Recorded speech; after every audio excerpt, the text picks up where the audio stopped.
Hello, everyone. Thank you so much for joining us for our first YouTube live stream for Marque. My name is Charlie. I'm the product manager of Marque. I'm the most boring person here today, so don't worry, I'm not going to be talking very much. But I am a huge advocate for the user in the texturing community, and I'm very excited to be joined by some users themselves. So today I am joined by three amazing artists who, honestly, they have conquered the Marque mountain. We're going to be talking about the ins and outs of working not just with Marque, but in VFX as a whole, and how being an artist can be both really fun and a little bit painful at the same time. So please do feel free to ask any questions that you have in the chat. We will try and get through as many of them as possible. If you do like the video, please do like and subscribe as well. But that's enough from me. So let's meet our panel. Today, I'm going to let the guys introduce themselves. If you want to talk about who you are, your background, I'm going to start with Mark because he was the one who brought us all together today. So, Mark, over to you. Thanks, Charlie. My name is Marque Søndergaard. I'm originally from Denmark, but now I live and work in Montreal, Canada. I started in Digital Domains London studio as a runner, using that as a path to get involved with texture work. And that was a long time ago, well over a decade. And since then, I worked for a lot of small, medium-sized studios, as well as some big ones you might recognize, like Framestore, Method, Cinesite, Scanline, ILM. Today, I paint textures for a local studio here in Montreal called Alchemy 24. I've also taught texturing and Marque specifically for the animation workshop, Dawson's College, and Think Tank. And then I mentor aspiring artists privately and through the Think Tank Center. And finally, I host the Naked Texture Artist podcast. So it's a lot. I'm all in. I'm basically pickled in textures. So this is my life's work. Manuel, how about you? Hello, my name is Mauel. First, thank you, Charlie. Thank you, Mark, for introducing me to this event. I mean, it's the first time I'm doing this. So I'm a CG artist. I like textures, but I've been doing also other specialties that I really enjoy, like look development.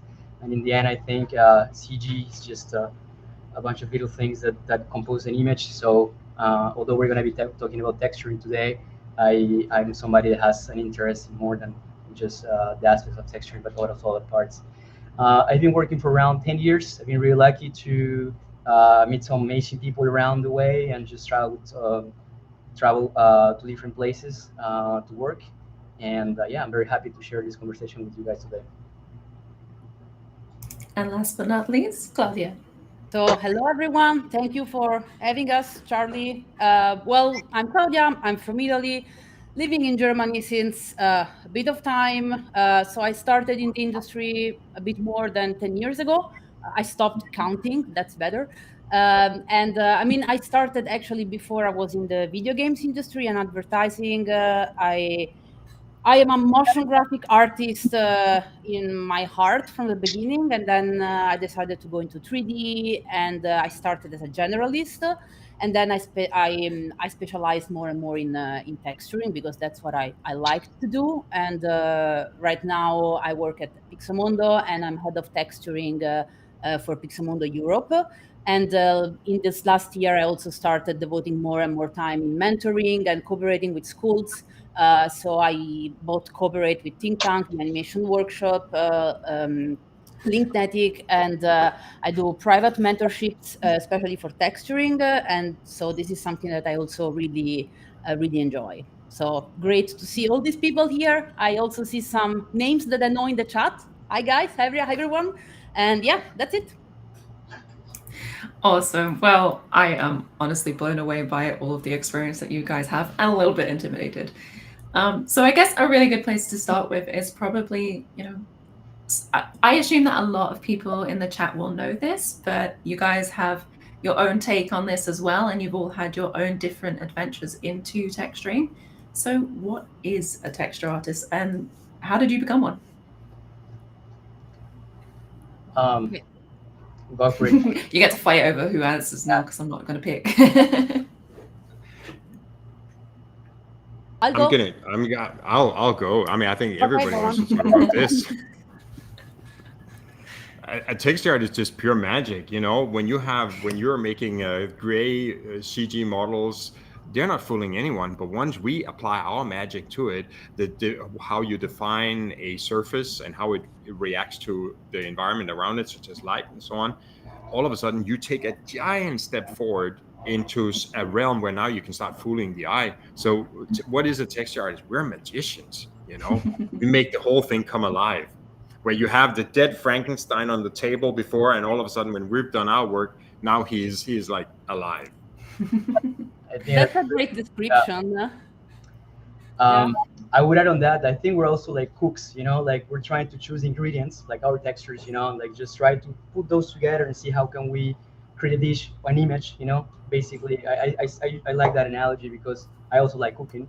And you know, like you collect your own textures, you try new ingredients, you know. It's a process of discovering new ways of using, for example, a map that you think that can be concrete, that it can also be used for an elephant, or you know, you can mix and match different things like with ingredients. So I think it's a really amazing path that allows you to experiment and blend things in a way that creates very cool things.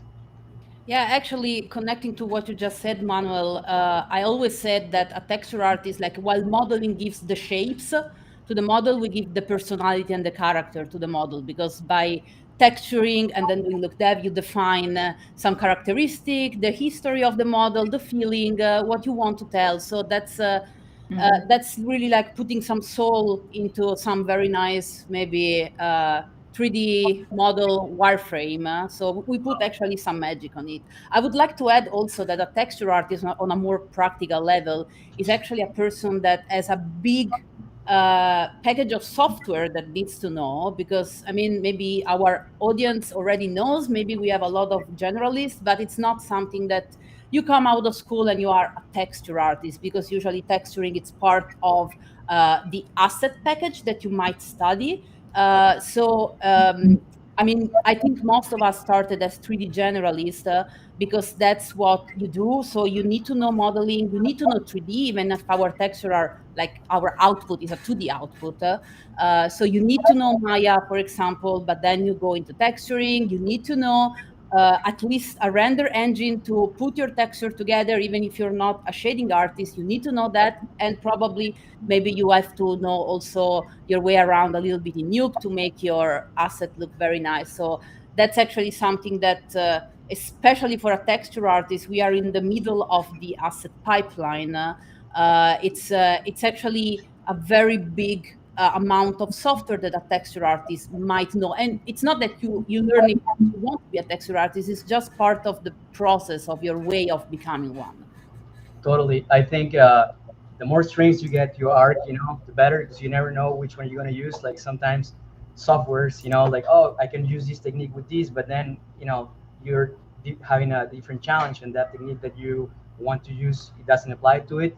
And you need to know, like, you know, a bunch of different ways to approach that particular problem in texturing. So knowing the way from texturing, but also from modeling and to look development and see the relation between that can help you a lot to troubleshoot things, and definitely is going to bring you farther in your path, I think. And many times it's also that you, with all these different paths that are available to you, maybe you have that one path, that one workflow that you really, really enjoy and you're good at, but for whatever reason on this asset or this show or whatever it may be, it's just not available to you. So you need to understand, how do I get from A to B in a number of different ways, depending on the situation. And as Claudia is saying, you often involve a lot of different software in it. Now that you're explaining this, I understand. I start to understand, why am I always feeling like I'm so behind on learning software, because there's always new features and always new, and you're always trying to catch up with so many different software packages that we're putting together to produce that look. Yeah.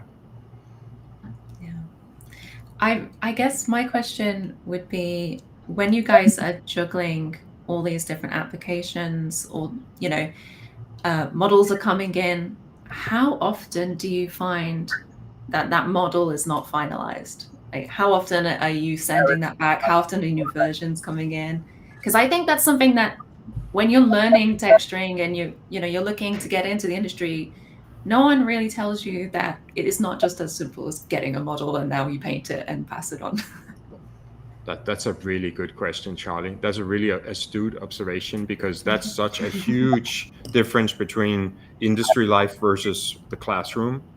And I think probably all of us as texture artists, the bane of our existence is models that will need to be changed. So you're constantly sleeping with one eye open, constantly having to, everything you do, having to be so flexible that if there are model changes coming up the pipeline, you need to not say, sorry, that's 3 weeks worth of work that we're going to have to scrap and do over. You need to be able to reappropriate that work, or or ideally have just plug a piece of geometry in, and then it still kind of works what you're trying to do with it.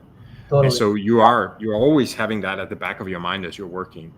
I think to add on to that, I mean, you get a model, but your responsibility to start texturing is to make sure, for example, the UVs that you're going to be using for that process are the right ones for the asset, the right one for your process.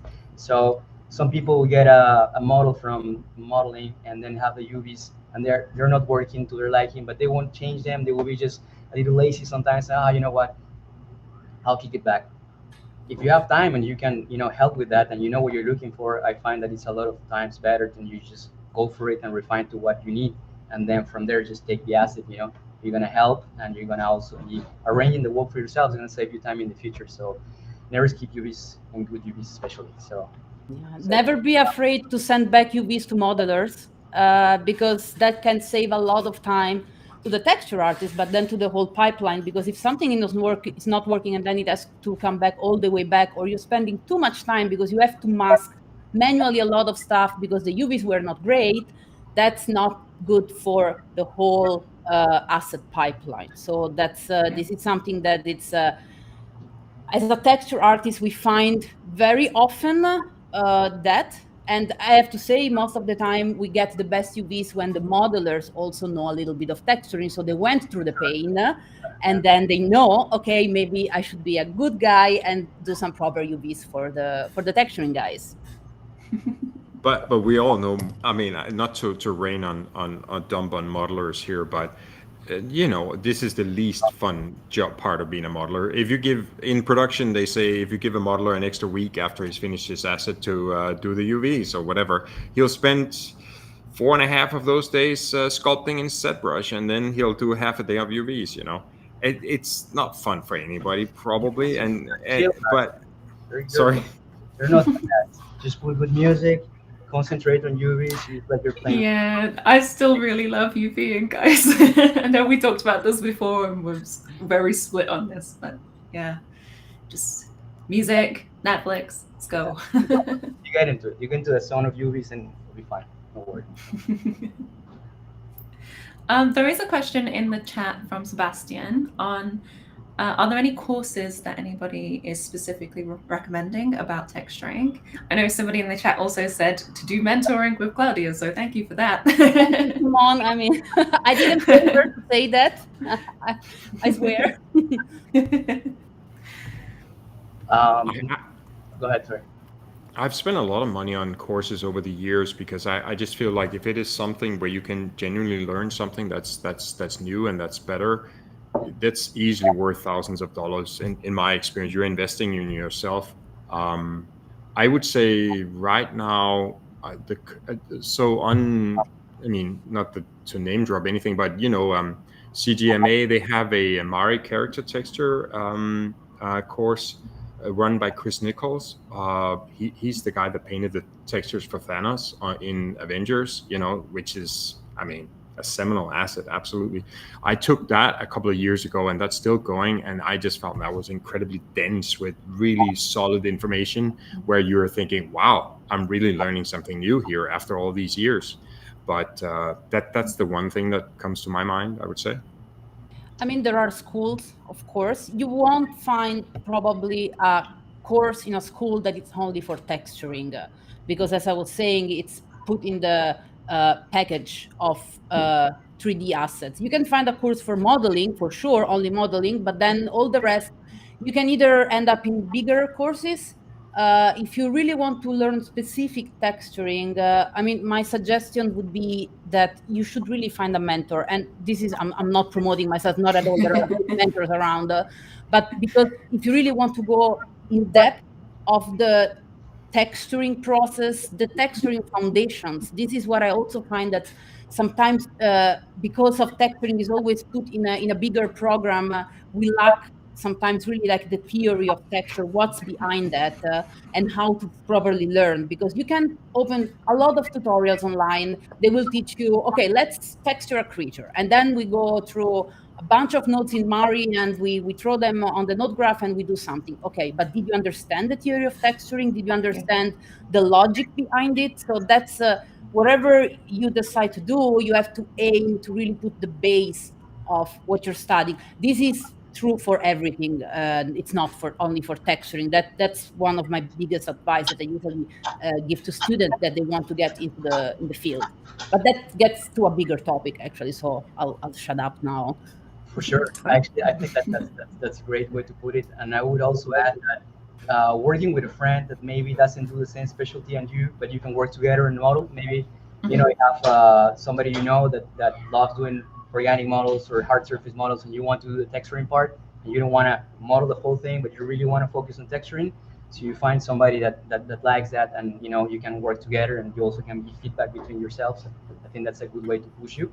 I remember using a lot of forums back in the day. I don't know if that's still something that people use, but just working on my own stuff and putting an image and just getting decimated. I mean, just getting positive feedback. I mean, just about the stuff I'm doing. I think that's also basically just always get feedback about the work you are doing, either with a mentor or with a friend or colleague. That's also a great way to advance, I think. It's a problem with learning. I find that and this is not helping all the ones that are looking to break into the industry, but one thing is learning in school, and that'll sort of like give you the ABC that you need in order to, but it's not really going to teach you the Shakespeare levels of our craft, so to speak. But once you start being in a studio environment, you learn from your peers around you, and that is a fantastic source of me going over to Mauel's desk and just asking, that thing there, how do you do that? Or please just look at what I'm doing here. Is this crazy? Is there something wrong? Is there something I could do better? What do you think? You grow so much faster from that than anything you can do through coursework, which is of course great if you are in the industry. If not, it's kind of like, yeah.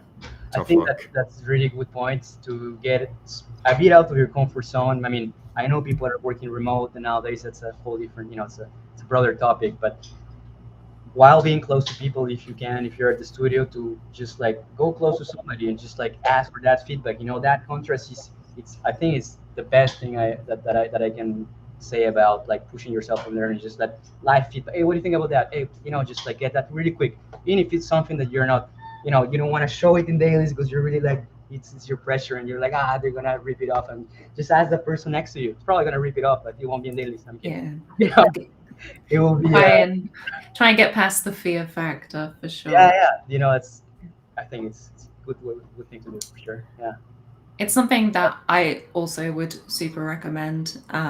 It's something that has benefited me massively. I don't know if anybody in the chat or anywhere else afterwards attended my FMX talk with Gael Kirschenbaum. If you did, then you'll know that the reason that myself and Gael met was because I saw his really cool dinosaur on Facebook, and I took a chance and was like, hey, that's really cool. Can I have a look at your Mari project? I don't think I worked at Foundry at the time, or if I did, it was very early days for me, and it was terrifying. But now I hear about artists' workflows, I can ask them questions, and it just really is a confidence that builds up over time. It is scary, but the worst thing that can happen is you don't get an answer, or they say, I'm sorry, I'm too busy to respond to you right now. Like, that's it.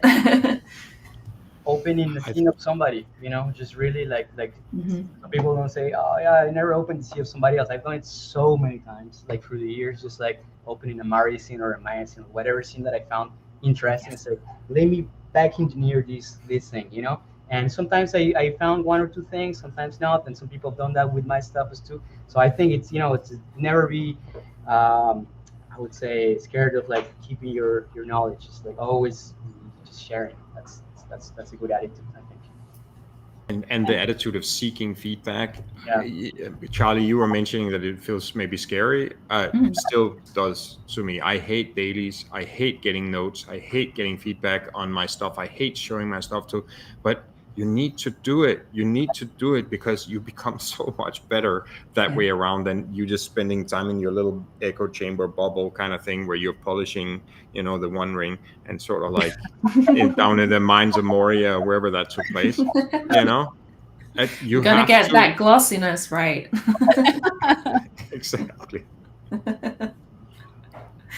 Cool. Well, to wrap up that question, I will just say that if you are looking for things like tutorials, on top of all the great advice that these guys have given, we do obviously have tutorials on our Foundry Learn website.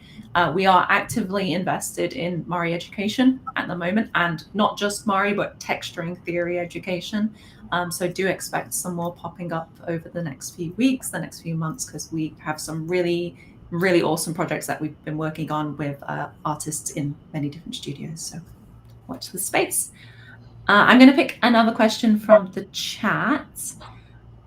Ignacio asks, he's been noticing that a lot of surfacing artists are also in charge of grooming. Is that something? I don't know who has background noise, but wow. That's okay. A lot of different surfacing artists can also be in charge of grooming. Is this something that you guys have experienced? And if so, what's the best way to approach that? It depends on the studio, really. Like some studios would have like it would just really be textures, and you would doing like textures and look development, and you would also do grooming. I'm personally, I haven't got that much experience in the grooming side. I'm actually more in the texture and look development. But yeah, I mean, if that's something that you're getting the opportunity to experiment, I would totally go for it, because that can also, that's gonna amplify your skill set. So definitely, if you're a texture artist and you can do a bit of, grooming, yeah, I will go for it. I mean, knowing grooming, I think it helps to know which kind of mask you can paint to support the grooming. So even if you are not a grooming artist, so if you go and work in a company where you're just a texture or texture Lookdev artist, that's okay. But it will happen to you that there will be the groomer that will have to do some fur and will ask you, okay, I need this kind of mask, this kind of maps from you. It's not only about the usual maps. So if you went into grooming, then maybe you know what the grooming artist is asking you. So it's still that could be the advantage of knowing grooming as well for a texture artist. Of course, if you just sort of like expand the scope of texture to surfacing, grooming would sort of be part of that as well, way to define a surface. But a little note of, I mean, when you see what real dedicated grooming artists can do, this is a discipline in itself that is phenomenal and takes, you can only be world champion at so many things. I mean, probably just at the one thing. So it's also about how you want to aim really deep, or you want to spread yourself more thin. Then you cannot be as deep in your level of expertise. So that's, I had goals of learning grooming to a deep level myself earlier on, but it's just not enough hours in the day at this point. So I'm leaving that to the grooming artist. But of course, if you have a basic understanding of what goes on, that always helps. Yeah. Cool. And I guess based on your guys' experience of the industries, Laura is asking in the chat, if you work on a game project or for a games company, do you find that the process of texturing is any different to, say, films or VFX? It actually is. Of course, I mean, there are different ways of approaching texturing, because you have to be aware in games there is way more optimization. So there is a different way of handling the UVs, but really like not really going through the UDIM process, going through other process. I mean, there are many things that you can consider, but the way the output that you produce, your roughness map, your metallic, color, whatever, normal map, it's always the same. So, and then I go back again, because I cannot stress this enough, to know the foundations of what you're doing. Because if you know very well what a roughness map is doing, how to build a proper map for bump, whatever, any map, this knowledge, you can bring it in the game industry, in the VFX industry. Then you need to learn how to apply your textures to different types of UVs, to different workflows. Okay, but that doesn't matter. So, it's like, learn very well the theory, and the software that you're going to use, they're still the same. So maybe there will be a bit more procedural texturing. There could be a bit more things done more in Lookdev. I mean, now with the Unreal also, that's a big topic. Things are changing and evolving also for the VFX world. But keep in mind that the core of texturing is always the same, and you need to know that. And then this will open different doors for you. Totally. I think that's a great thing to say, because in the end, what you want to know is like how to texture properly, and then that texture either you use it in games. For sure, you're gonna do some optimization, some things tailored for games that are maybe a little technical, especially for that. But if you know how to do a right bump, like what is that, the type of frequency that you have enough variation, you have the right scale, like all these QCs that you should know as a texture artist, that you can apply to any texturing medium that you want to use. Yeah, and also software changes so much. You learn one software and then there's an update of that software, there's another software. But because you know how to texture, in the end, you know that the operations are not complicated themselves. It's what you do with them, multiply, divide. Those are simple operations, right? But it's like how you get to the result. That is your knowledge, and that's what you should be constantly working on. Absolutely. I mean, the theory doesn't change at the end of the day, right? Software comes and goes. Theory will always stay the same, because it is actually just based on the human eye, right? And I know this is something that we've talked offline about, but I wanted to ask you guys, did you have any advice, I guess, for artists who are wanting to develop their artist eye a little bit? Absolutely. That's like the most critical component of any artist, no matter what discipline you're in. That ability to see something and deduce, so see a visual analysis of sorts, critical thinking, see what makes up this, whatever it is I'm looking, whether it's shapes or surfaces that we're talking about, or anything else, motion, what makes up this? What are the components that make up this? What does it still need? What is lacking? What is superfluous? That is a lifelong project, just constantly working and seeing and thinking. We do that through our work, just by doing this kind of work, but anything you can do outside of your your software sort of digital bubble that we're working in on a day-to-day basis, that's going to help you. If you step outside to take pictures, or you're now painting or drawing in a world where there is no undo button or layers and nodes or all of these beautiful things that allow us to do complicated things in a simple fashion, it's humbling, but that really, those are important reps in the gym that you're going to have to put in through your entire life to just keep sharpening that eye thing that we're talking about. That's your best skill as an artist. Like we say, software comes and goes. Totally. I mean, I think we were joking about that the other day. About I was telling you guys, I was looking outside some cars and then just looking at them, and people are like looking at you, looking at the car, like, what the hell is this guy doing? And just like looking at the micro scratches and how the thing is like going under, trying to decipher a material and to just decompose that in texture. How can I do that? And that is an exercise that I constantly do, regardless of the years I've been doing this. I always like, of course, you look at the references in the computer, but in the end, you want to mimic real life, right? So there's nothing better than just, you want to see plastic, go and see plastic. You want to see metal, go and see metal. Just like whatever is like real is always going to help you. The right scale, the right intensity of the bump, all those things. There's some people that would look at renders online. It's cool, renders. There's some beautiful renders, and you can use them as a visual reference, just to get some additional visual library. But always go back to the real thing, I would say, because those renders were probably inspired from real things as well. So try to get always in the exercise of like analyzing the material and see how can you break that in layers. Lastly, on that, I would say, if you can and have access to photographic equipment and take your own photos, maybe if you're not going to use that in production, who cares? Just as your exercise, your little take your photos, you do your tiles, just to get into that process. I think that will help you as well to understand better the texturing process. I totally agree. I mean, this looking at the world that surrounds you, it's actually, you have everything there. We are mimicking reality. I mean, especially us that we work in VFX, so we have to do realistic thing.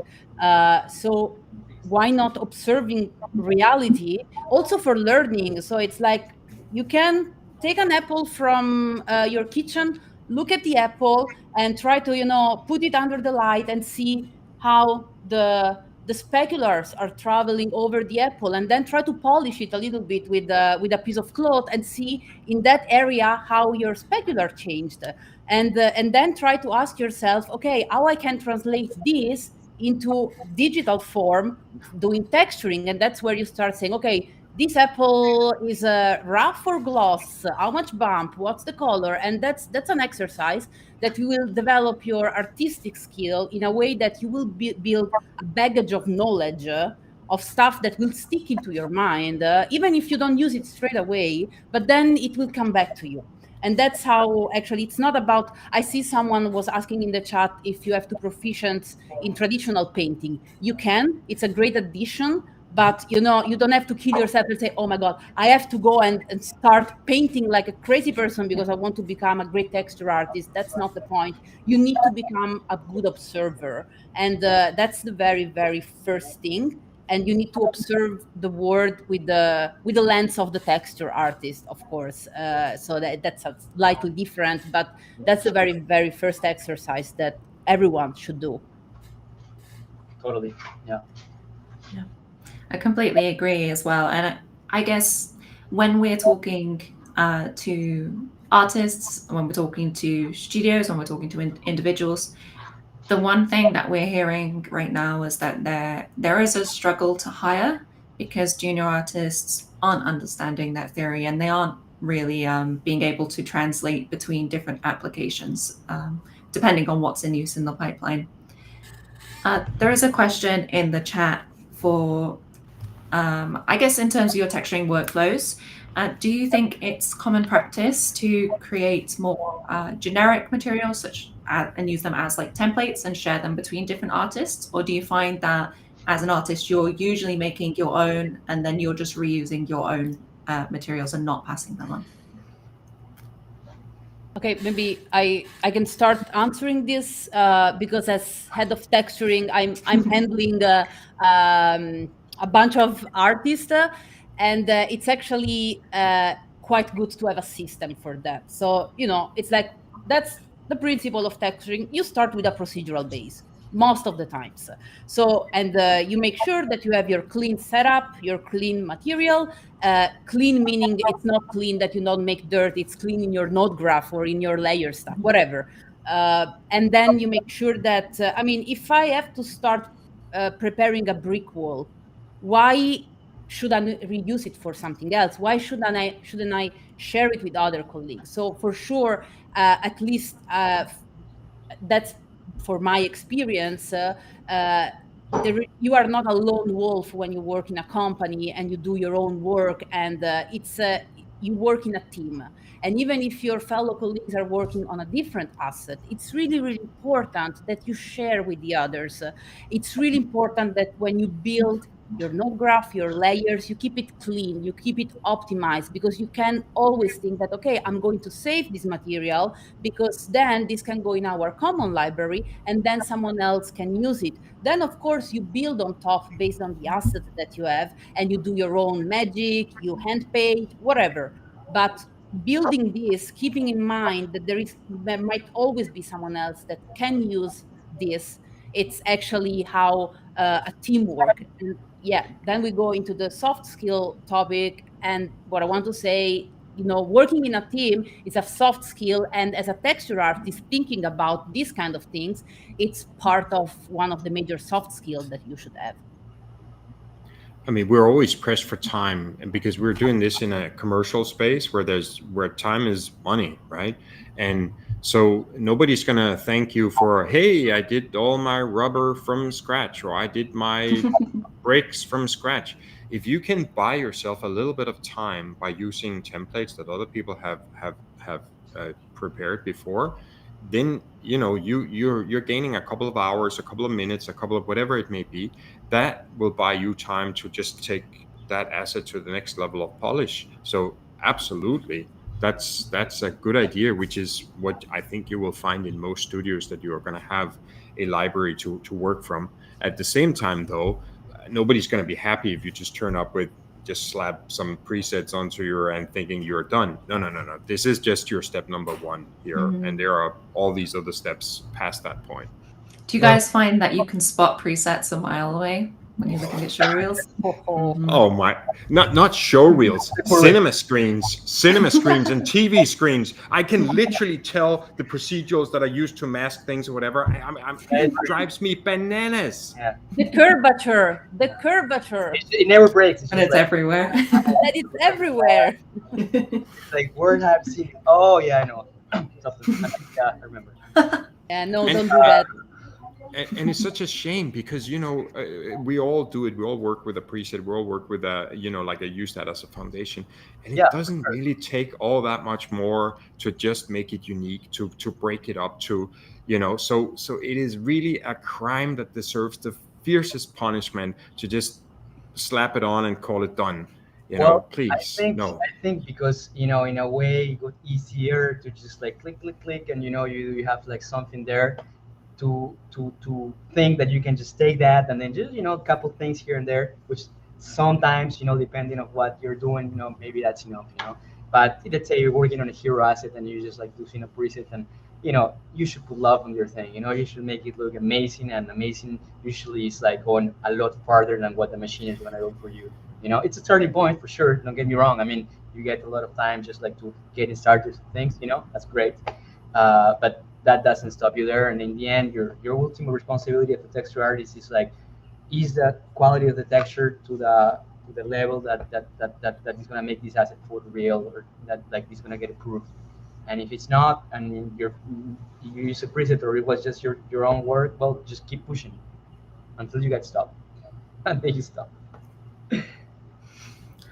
Yeah. So when you are pushing to get your assets approved, how do you guys handle receiving feedback that might not necessarily be what you wanted to hear? Well, I mean, I'll speak for myself, for sure. I'm a little bit afraid of my work, I won't lie, so any negative feedback, try not to think too much. You try to be professional and just say, you know what, this is just work, and but in the end, it's a little bit of an ego thing as well. You need to go through it. With the years, manage it a lot better, but you always need to see, okay, cool, just try to take it in the sports side, like this is in the good of like the project, and it's not your little project that you're doing at home. You're working as part of a project that needs to be delivered, that has deadlines, and there are people that are in charge to give you notes, and they're always doing that in the best of faith, hopefully, so even if sometimes you don't agree with something, just try to always look forward and just understand how can you keep working on those notes, and sometimes you're gonna have a strike of like amazing notes, and it's like, oh, I'm so cool, and then again you get a bad note. So always know that it's gonna be like this, and then in the end it's just your own just keeping the pace through the long run, I would say, in a good mood. Claudia, how do people take it? You're texture soup. How do people take it when you give notes? You should ask them, but not me. Well, I'm sure you get some funny reactions back, Yeah, I mean, the thing is that I always try to give reasons for my feedback in a way that, I mean, once you know the people you're working with, you also know what are the points and things that you should stress, or some stuff that you can let it go a little bit more because they will figure it out or they will understand. So far, I never had much problem with my guys giving them feedback. But of course, sometimes there must be misunderstandings and stuff like this. So you always have to keep an eye on that, and also understand how you give feedback to the people in a way that every person is different. And, you can have some keywords for some people that would click. And on the other end, I think that's when we are receiving feedback, because I'm also myself receiving feedback when I present the work to the VFX supervisor. I mean, right now I find it really exciting because for me it's a way to learn from someone that is giving me feedback. But of course, I mean, I cannot lie. When I started, I was terrified of having feedback, of course, because it's like, oh my God, it's like this is not good, so they're giving me feedback. No, I mean, feedback is to improve. Feedback is, of course, that there is a person that part of his or her job is to give you feedback. So that's normal. And also there are people that give you feedback in very different way because personalities are different, so you Yeah. always keep that in mind, because there might be some people that are more straightforward and then they might seem rude, but maybe they are not, and some others that are more smooth, but maybe you won't understand very well what they, so it's a matter of, you won't feel always the same depending on which kind of person gives you feedback. The important thing is that you should always ask if something is not clear. The worst thing, at least for me when I'm giving feedback, if my artists don't understand the feedback that I'm giving or something is not clear, and then they get stuck and then they don't ask. I mean, they learn now. It's like that's why like things can get better, but of course that's worse because it's like if you don't understand my feedback, uh, I'm not. I won't be bothered if you ask me again. I will be bothered more if you deliver like maybe 3 days later than the deadline that I gave you. So it's always good to not be afraid to ask again if something is not clear, because it can happen. I would say I would add as well that with experience sometimes you understand when you have a little more room to discuss the point of view from a supervisor, from a lead. I was told a long time ago by an artist I respect a lot that sometimes you can make your case. Sometimes you will be heard and sometimes not. Now you choose your battles as well. Like if it's sometimes you just need to do what you're told, and sometimes you know what, I got this feedback, but what about this? Let me propose. What do you think about this? And you can open a conversation, and you see the opportunity of the time, and the severity of the deadline or whatever is in front of you, gives you that flexibility to propose or to maybe just challenge you like a little bit of that. There's not a straight answer because that depends on the context and the occasion. But sometimes you can learn as well to like be given feedback, but also propose some things if you feel and you have the opportunity. I still hate it.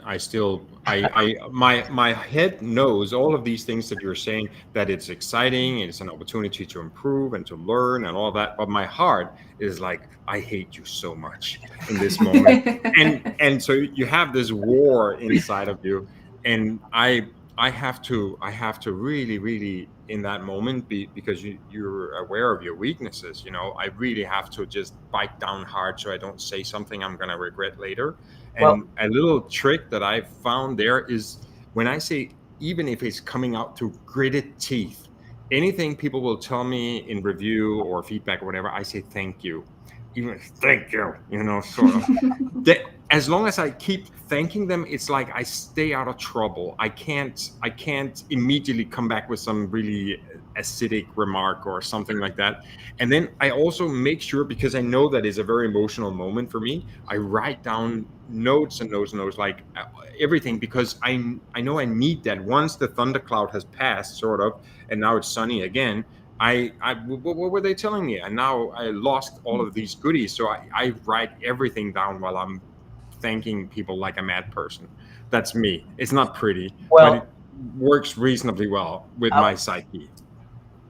That's you gotta do what works for you, right? I would say that it's not too bad that you have the negative emotion, because a positive way to look at that negative emotion would be that you also care about what you're doing, right? Because if you didn't care 100%. at all, I was just like, what, feedback comes, they don't like it, I don't care, I get paid, which I also have that attitude, and I don't like, and I've seen it a lot of time from senior people that your years in that, and you maybe just got adrift a little bit, and it's I understand it's hard to regain and get the constant motivation, but it's also not good to adrift completely to a point where it's a job, but it's a job, and I like to think that passion is an important element of texturing job. I think it's to really make exceptional work. I think it's part of it. Yeah. Definitely, Absolutely. it's that energy that keep pushes you Yeah. forward. Definitely, yeah. I almost feel like passion and imposter syndrome come hand in hand sometimes. You have to care to be thinking that you're not good, you know. I think I so. guess when you guys are receiving all of this feedback, when you care so much, how can you switch yourself into the mindset where you start to think, actually, I deserve that promotion. I want to move up. How do I get to the next level whilst being insecure about how I'm doing? You just I go on. I don't You have just a do. good answer on that. Uh, It's like the cold swimming pool. You're just gonna have to take that step and plunge in. You know, there's no easy way about it. I It's would, it never gets easy. Mhm. if you overthink, think, probably you're not gonna do it. You know, I mean, I like to just jump in the water myself. You know, that I would burn as well. You know, but yeah, I like to try. You know, and sometimes it's gonna work, sometimes it's not. I'm not saying much, but I would say if you have a gut feeling for it, maybe you should go for it. You know. I think It it really also comes helps back to. to. Oh, sorry. Go ahead, Oh, Mark. sorry, Charlie. I was just thinking it really helps to have a network of colleagues or friends Yes. around you that sort of as a sounding board. You don't want to get stuck in your own head. That's when it really gets bad. So let's say if it's promotion or if it's salary raises or if it's this or that or whatever, these kind of things where you have your inner little artist that's telling you, I'm not good enough, I don't deserve this, which all of us have. But if you once you start talking to your friends and it's like, oh, this is the situation and what do you think of this? Then you have people around you that you trust and they will help you see things how it really is, as in, yeah, totally, you're ready for this next step, or actually maybe that's overextending yourself a little bit there, or they will tell you, well, if it's money, like I'm making this much money or that person's there, so you get a feel for this is where the level is. So don't get stuck in your head, reach out and have a chat with as many people as possible, then you can see the situation clearly, I think.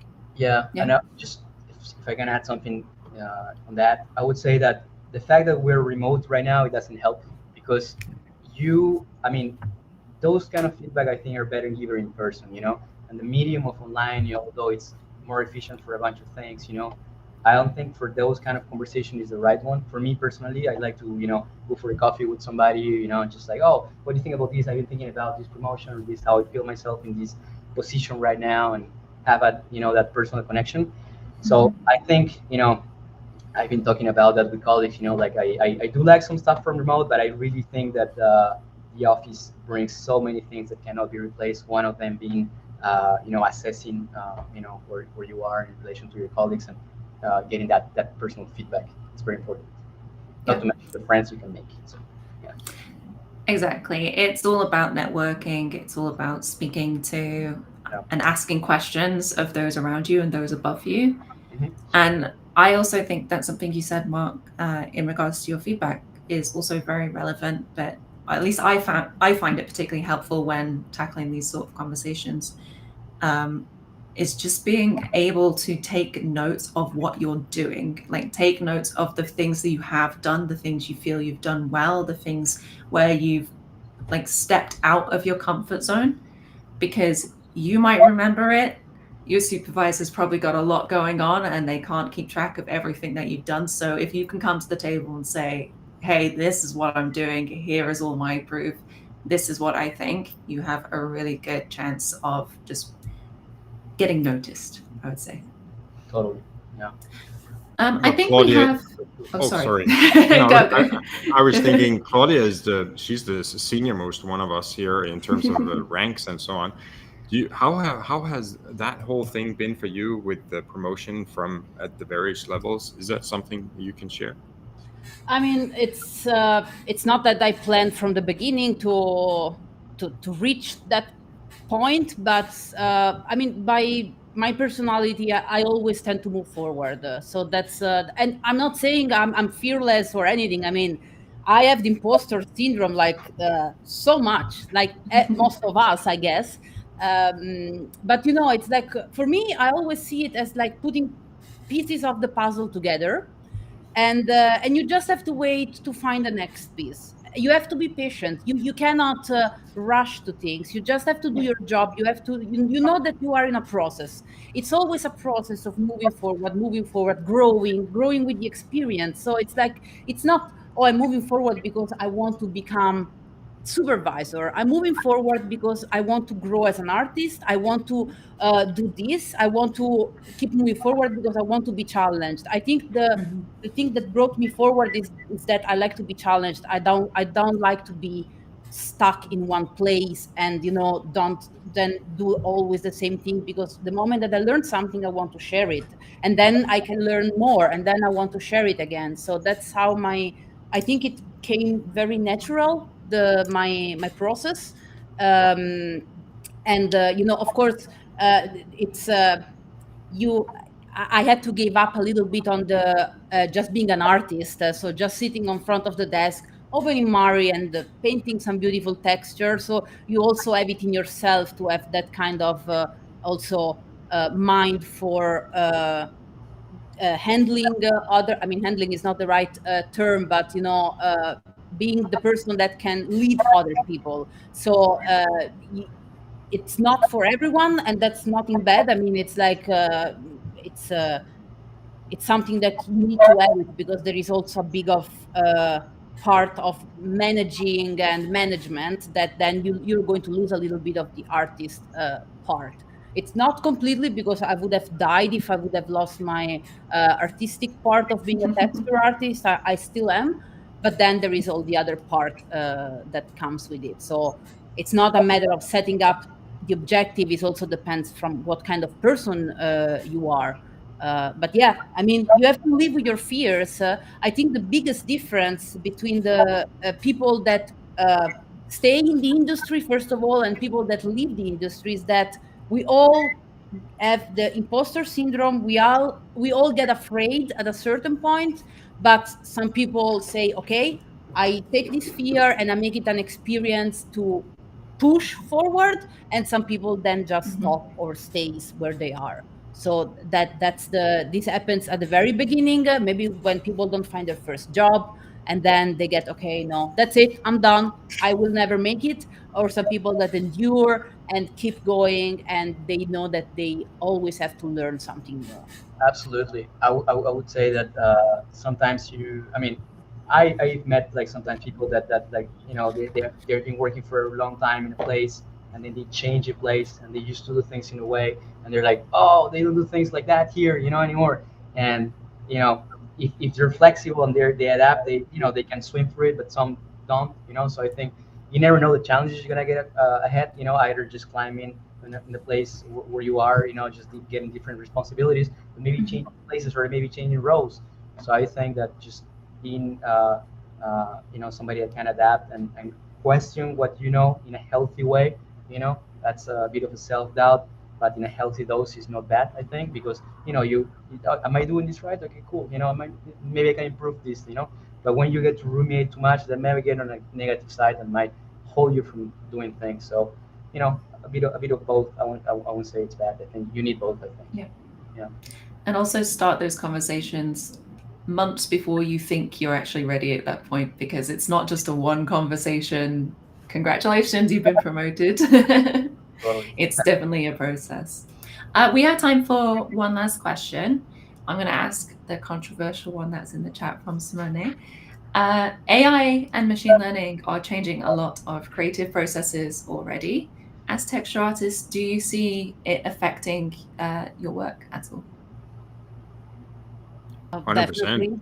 Yeah, 100%. Like any new development in tools, when I started out texturing, all texturing was done with Photoshop, and I have to say, hand on heart, I didn't have the skills to do the amazing work that we do today and people expect that level of quality from whether it's TV or cinema with Photoshop. Are you kidding me? But there were people doing that at that point. Like people like I have a mental catalog of these things, like Steve Walton that painted the seminal octopus head guy in Pirates of the Caribbean. That was done on Photoshop. I didn't have the tools to be in that garage. Then Marque comes along. I learned Marque. Next thing, the tool level has sort of risen to the point where my skill level can catch up. And I'm like, now I have a job in the industry. No joke. I mean, so there have been these step changes where things have just jumped a step. And that's great. Do something cool with it. That's probably what's going to happen with AI as well. 100%. I think AI is going to disrupt things. It's already disrupting things for textures. I don't think it's doing that yet. But in the end, people hire because you have a great eye and you know how to judge things and bring things to a level of quality. AI, yeah, for sure, it's going to speed up some things, maybe some processes that you don't want to do anyways, like Marque and UVs. But maybe some more things. Hey, you can do my UVs if you like. The vision of things, probably that's something that it's not easy or so easy yet to replace. Like Marque could have been seen like as a super disruptive software years ago, and it kept progressing. I remember being I think it was my first job at Rodeo, like working on Photoshop, and there's this guy that just had installed Marque, and I've never seen Marque before, and I was like, the mountain in 3D and you could paint. Changed your life. So cool. And I was in Junior Bay Area, and just in the back of this guy, hey, what are you doing there? Can you show me? I don't know, I just go install it, So that's like 10, 11 years ago, it's gonna keep progressing. Maybe AI is gonna be Marque next version, who knows? I mean, there are already quite some nice things for texturing, I have to say. I started testing this because,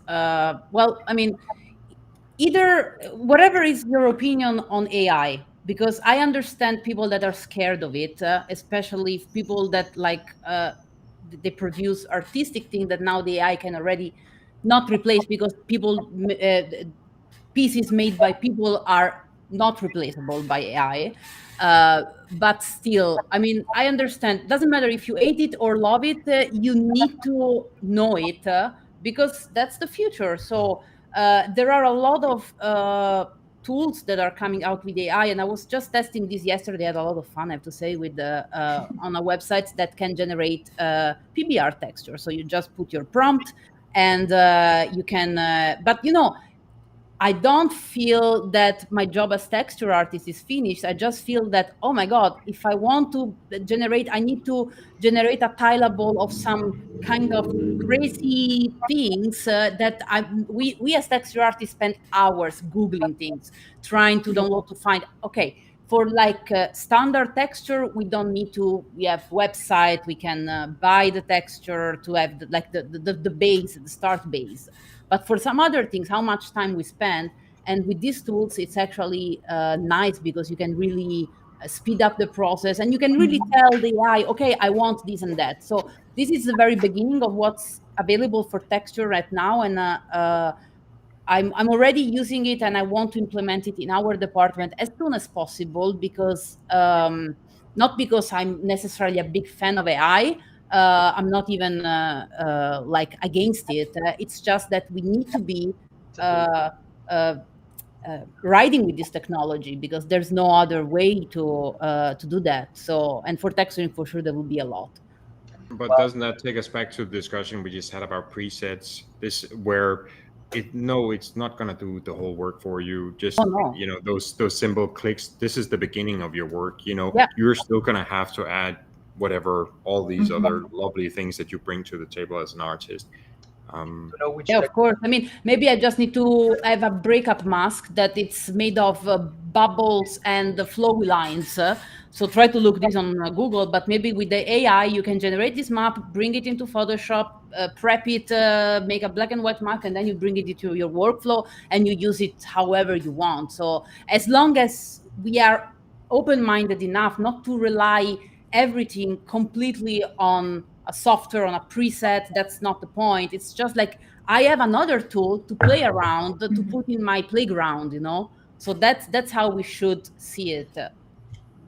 Yeah, exactly. Use it to enable you, reduce manual work. Don't let it replace you.